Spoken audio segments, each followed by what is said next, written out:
নমস্কার, আমি রামকৃষ্ণ। আপনারা দেখছেন বিএমএল এডুকেশন পয়েন্ট। তো আজকে আমি একটা গুরুত্বপূর্ণ জিনিস নিয়ে কথা বলবো। একটা মানুষের মধ্যে একটা ভয় থাকে সবসময়, যে ভয়টা এই ল্যাব টেকনোলজি, মানে তাদের বিভিন্ন ব্লাড টেস্ট বলুন, যাই বলুন না কেন, তার সেই ক্ষেত্রে তাদের একটা ভয় থাকে মানুষের, প্রত্যেকটা মানুষের মধ্যেই।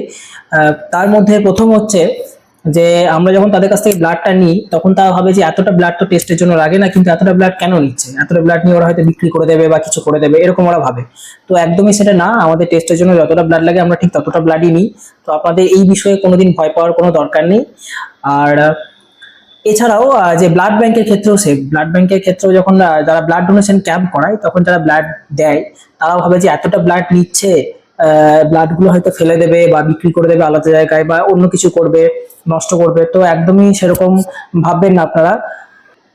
আপনারা এটাও দেখবেন, যখন আপনার ব্লাড ব্যাংকে ব্লাড নিতে যাবেন, যে আপনারা বলেন যে ব্লাড চাপাচ্ছে, ব্লাড দিচ্ছে, তো যখন ব্লাড নিতে যাবেন তখন দেখবেন ফুল প্যাকেট ব্লাড আপনারা কিন্তু পাবেন না।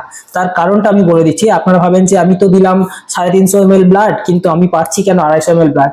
তো এইটা হচ্ছে, আমাদের ব্লাডের মধ্যে বিভিন্ন কম্পোনেন্ট রয়েছে, ব্লাডের কম্পোনেন্ট, তো সেইগুলোকে আলাদা করে দেওয়া হয়। তারপরে যে হোল ব্লাডটা, মানে হোল ব্লাড ঠিক না, যে শুধু রেড ব্লাড সেল যেটা আরবিসি বলে, সেটা দেওয়া হয় যাদের দরকার হয়। কিছু কিছু লোকের ক্ষেত্রে হোল ব্লাডও লাগে, এবং কারোর ক্ষেত্রে যা বলে সাদা রক্ত বলে, অনেক মানুষ বলে সাদা রক্ত। তো সেই সাদা রক্ত হচ্ছে প্লেটলেট রয়েছে, ঠিক আছে, যেটা ডেঙ্গুর সময় বিশেষ করে দেওয়া হয়।